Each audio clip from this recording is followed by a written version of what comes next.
Welcome back, everyone, to Aspire to Lead, where we will be discussing the visions, inspirations, and experiences from top educational leaders. My name is Joshua Stamper, and you can connect with me on Twitter or on Instagram at Joshua_Stamper. Aspire listeners, I'm so excited for this interview because I have a fantastic superintendent in the New York area who is doing some amazing and innovative things. And today I have Dr. Nagler with me, and he is a superintendent in Mineola School District, a suburb by New York City. And Dr. Nagler was a 2020 New York State Superintendent of the Year and was a finalist for the 2020 National Superintendent of the Year. He is also an author, and I can't wait to dive into his book and then all of the amazing things that he's doing within his district. Dr. Nagler, thank you so much for being on the podcast. Thanks for having me. It's an absolute pleasure. Yeah, so before we get into all of the innovative things that you're doing, I would love to hear about your leadership and educational journey. Thanks. I'm a product of the New York City public education system, a couple of state schools before I got my doctorate in 1999. But I was a city teacher for 11 or 12 years.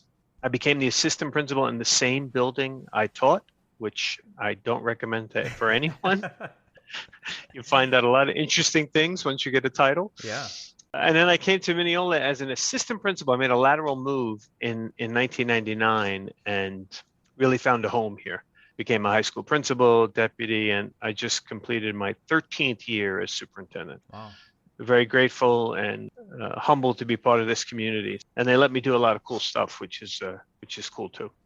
Yeah, which we're going to talk about because I know you have a lot of initiatives that you're a part of, and yeah, it sounds cutting edge, so I can't wait to dive into that. But before we do, I would love to hear about your brand new book from Road to Awesome Publishing and what that's all about. Yeah, so I use the acronym DEV. I call it the DEV leader. Mm-hmm. DEV stands for the Design Thinking, Entrepreneurial, and Visionary Planning Leader. Nice. And the premise of the book is trying to thrive in ambiguity. The notion that technology is really changing the world, the pace of change is just continually increasing because of innovation and technology in all aspects of life. And the public school system is very slow to respond to any of it. I kind of use an example. If you graduated in 2020 and you went back to kindergarten in 2007, the iPhone was invented. And then over the course of your school career, mobile devices overtook desktop in like 2012. And a couple of people equate that to the Gutenberg press because knowledge is ubiquitous, it's moving with people. And it really changes the way you think about what content you need to know. And of course, what did schools do? They really didn't do much. And if you then take that 2020 example, and now you're in kindergarten, and you're going to graduate in 2033, what world are you graduating into? And then how are we as educational leaders doing something about that? And that's really the premise of the book. It's like the fourth industrial revolution's here. You can't stick your head in the sand. We need to think differently about what school looks like and the experience kids have in school. And more importantly, what's life after high school? Because I don't think it's going to be the same in 2033 than it is today. Oh, no. And that's really on us because we have to start thinking differently about how we lead school systems. Well, let's dive in because, I mean, you are a superintendent. That's a very difficult job as a whole. And as we know, any school district, it's like trying to drive a cruise ship, not a speedboat. And so what are some things that you're trying to get your staff to understand as far as creating an environment that really helps students be prepared for the future? What are some things that you're trying to bring in? Yeah, we have an instructional model that really focuses on 5 things. And that's actually the second part of the book examines each one of those items. But we start with a growth mindset. My teachers are unbelievable. They can deal with failure and making mistakes better than anyone. And they understand that that's a function of the trials and tribulations of any initiative going forth. So one of our tenets is growth mindset and in our teachers and our kids. We teach brain science to 5-year-olds. We teach them what their amygdala is. We teach them about neurons, and that through practice and hard work, you grow your brain. You're not born that way. And the first challenge is getting our adults to believe that, because there's some clear mindsets, historical mindsets around it. And that's morphed into this whole brain science initiative and zones of regulation, tying in SEL. And now we're looking to redo our high school around, more cross-cutting concepts as well as self-directed learners. And that's been an evolution. One of the terms I use in the book is ENR thinking. It's evolution, not revolution. And school systems are not designed to handle the shock of a revolution. They need that slow change over time and iterate and make it better, and you get bigger buy-in.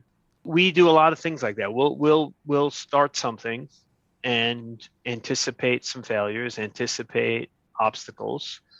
And then part of my administrative team's job is to jump those hurdles and get more buy-in. And as we get more and more buy-in, the product we started with becomes better. Mm-hmm. Entrepreneurs never launch a fully baked idea. They go beta. Sometimes it's called MVP, the minimal viable product. And as they're out there, they're fixing it. Yep.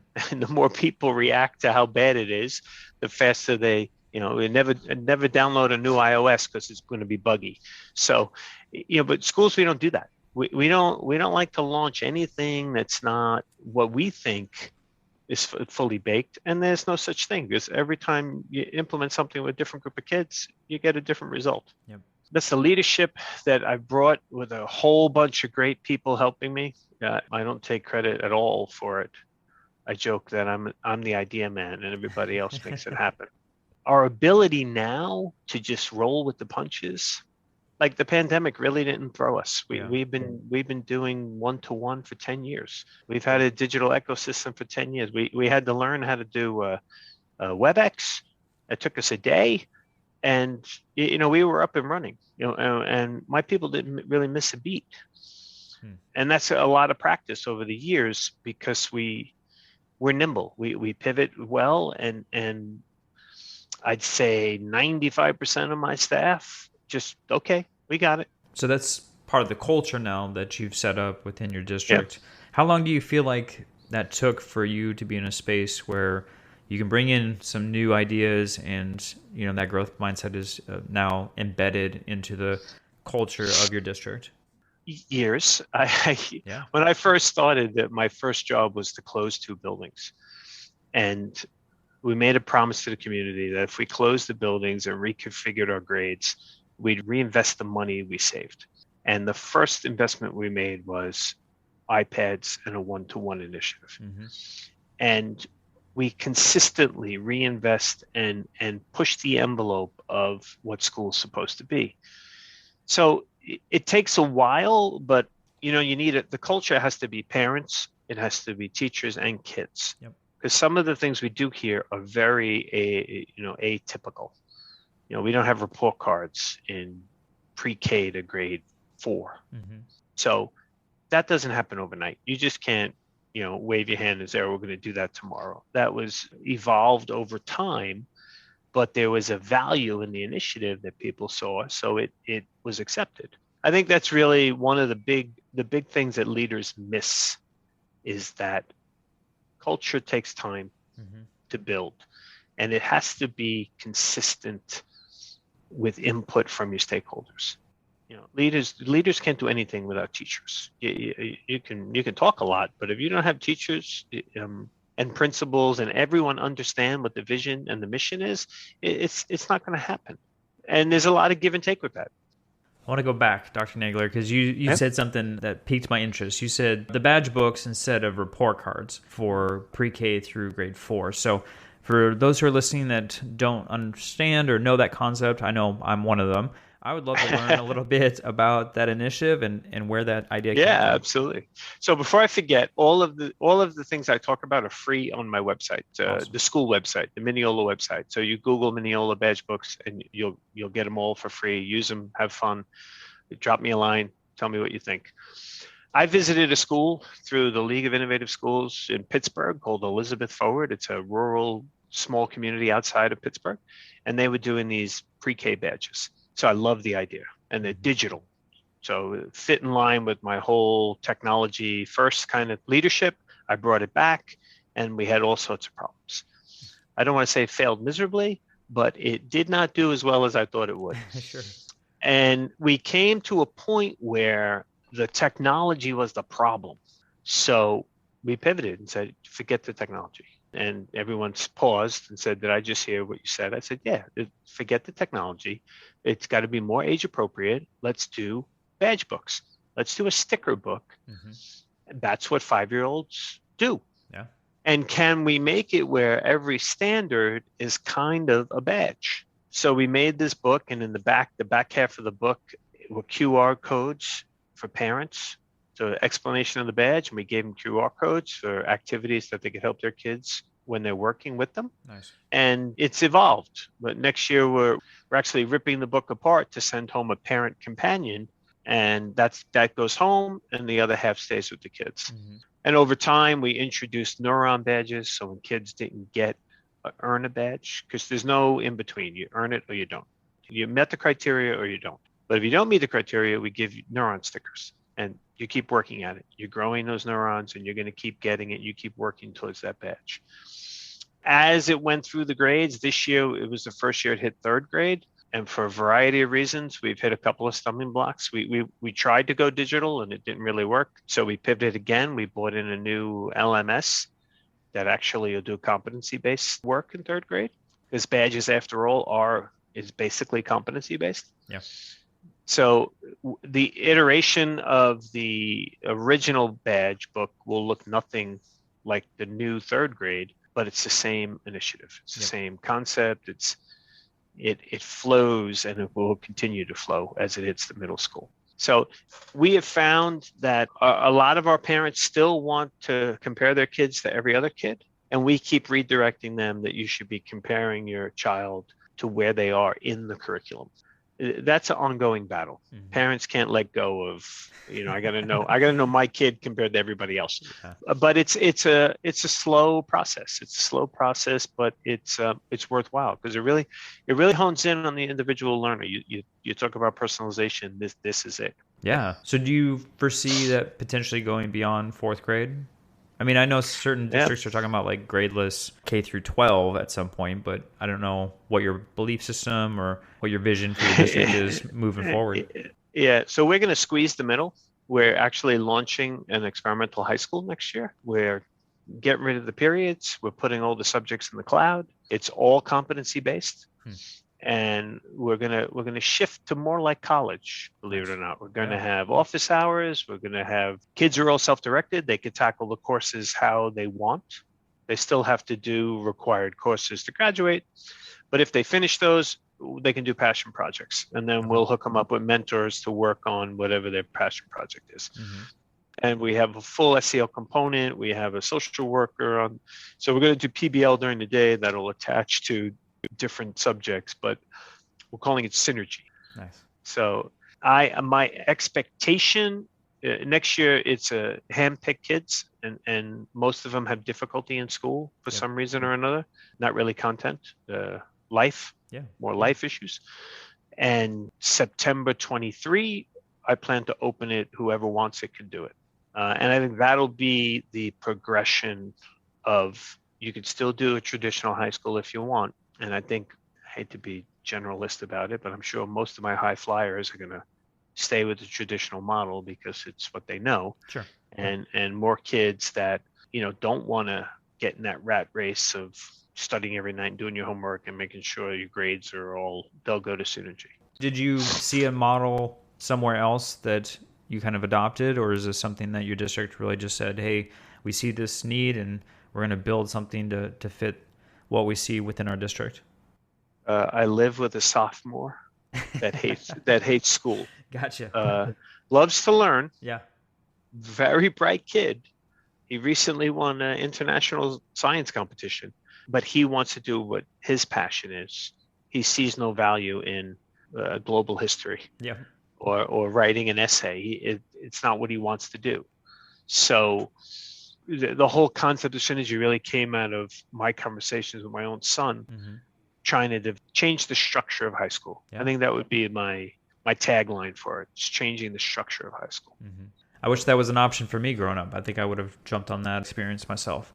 This podcast is a proud member of the Teach Better Podcast Network. Better today, better tomorrow, and the podcast to get you there. You can find out more at teachbetter.com/podcast.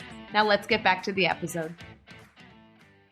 I'm going to go back to your journey because you said something that piqued my interest, because I had something I think was a similar situation in my leadership journey. You said being an AP in the same building was something that you wouldn't suggest. So what was that experience like, and why did you feel that way after you've gone through that experience? Well, I would preface it by saying the New York City school system is unique. I loved my school. I loved the kids. I loved the community I worked in. But senior teachers in particular get funny when you take on a title. They don't see you as a teacher anymore. Any success you had as a teacher is now dismissed. And in many cases, you're the enemy because you're evaluating what they do. So I had some awkward, what I thought were friendships, get very weird. Of course, people that I was close to, it really didn't make a difference. Sure. And the teachers that were progressive and doing the right thing, there was absolutely no problem. But there's a funny phenomenon, more so in the city, in my opinion, than the suburbs. Is there's a burnout happens a lot sooner. 15, 16 years, there's really no market for a 15-year teacher to move somewhere, and then they get into a rut. Luckily, that's changing. Our profession used to be the only progression was an administrator. Yep. Now I think there are plenty of progressions in the teaching ranks with teacher leaders and teachers on assignment. That you can find a different pathway later in your career. Dr. Nagler, I always love asking this question of my guests because I love having actionable items. So for instance, my aspiring or current leaders that are listening, if there's something they can do tomorrow or next week to enhance their leadership journey, what would you suggest? I think the phrase "think differently" is something that should always resonate with a leader. And when you're faced with a situation where you're making a decision point on it, pause and think about it differently.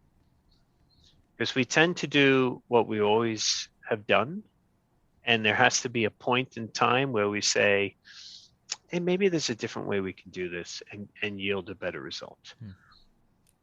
And that phrase I've used for years now. It's funny because when I was going for my doctorate, I really had an imposter syndrome. I went to Columbia, Teachers College Columbia. I don't know why they accepted me. I still scratch my head about that. I was a state school kid, a city kid, and as I was on my journey, more and more people wanted to be in my group. They wanted to hear my opinion, and sometimes I would pause and listen to these people I thought was so well read and so smarter than I was. And I'm like, why do you want my opinion? And they're like, well, you always have a different angle on stuff. Mm-hmm. So it was this epiphany that, thinking differently lends a whole new lens to a problem. Yeah. And you don't have to, I don't view myself as a smart person. If anything, I think I get by, but it's my ability to assess things differently and problem solve differently that I think has made me successful over the years.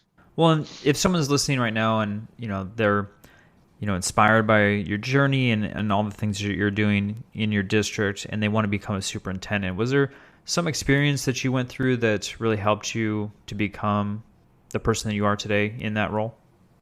Yeah, I think experience and age changes the way you view things. If I look back in my beginning of my career, my viewpoints were very different. Having kids of your own really changes your viewpoint For sure. as a dad dealing with your own kids. But I think there comes a point where you believe you can enact change on a bigger scale.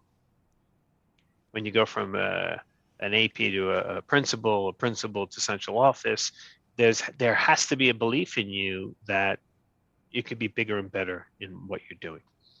One of the chapters in the book speaks about the different types of leaders and gives some reflection questions on how you go about thinking and some of the actions you do in school. I think there's always an inner conflict about the things we want to do and the things we have to do. Yep. And usually the schism really grows, and the angst and the anxiousness about it. But when you could build a bridge across that chasm to say, I could do the things I want to do and still do the things I have to do, and I could lead people across that bridge, and we get to a better place for kids.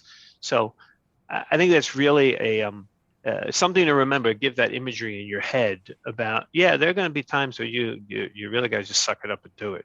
And then there are going to be times where you can be innovative and throw some new ideas out and change your little corner of the world and just keep adding to that. Mm-hmm. If you told me 13 years ago, I'd be sitting where I am with some of the accomplishments we've achieved, I wouldn't have believed it. Keep plugging away on that path and it'll be fine. Yeah. So Dr. Nagler, how can folks connect with you on social media or learn a little bit about the things that you're doing within your district? So I have a good presence on Twitter. My handle is @Nagler's Notions, plural, Naglers Notions. That was the old title of my blog. Okay. Back in the day when that was innovative. I wouldn't have chosen that if I had started today. If you're curious about anything we're doing, most of our stuff is free. We're big on OER, so if you search our website, you can find it. And if you can't, just shoot me a line and I'll send it to you. I'll have it in the show notes also, so that way folks will be able to click on that and find that information, because I think it's extremely valuable to be able to look at a model and see if those pieces fit, or if there's something that you might need to modify and change to make it work with either the grade level or the folks you serve. So I love all the things you're doing, Dr. Nagler. I'm extremely inspired by our conversation, and I can't wait to get my hands on your book, The Design Thinking Entrepreneurial Visionary Planning Leader, A Practical Guide to Thriving in Ambiguity. And I'm going to have a link also in the show notes to pick up a copy of that book. So make sure that you are connecting with Dr. Nagler. And like I said, I am so fortunate to be connected with you, and thank you so much for being on the Aspire podcast. Thank you for having me. And I would offer that if anyone wants, I'd be happy to do any kind of free book club or anything related to the book. So just ask, and I'm happy to do it. I love the work and happy to share.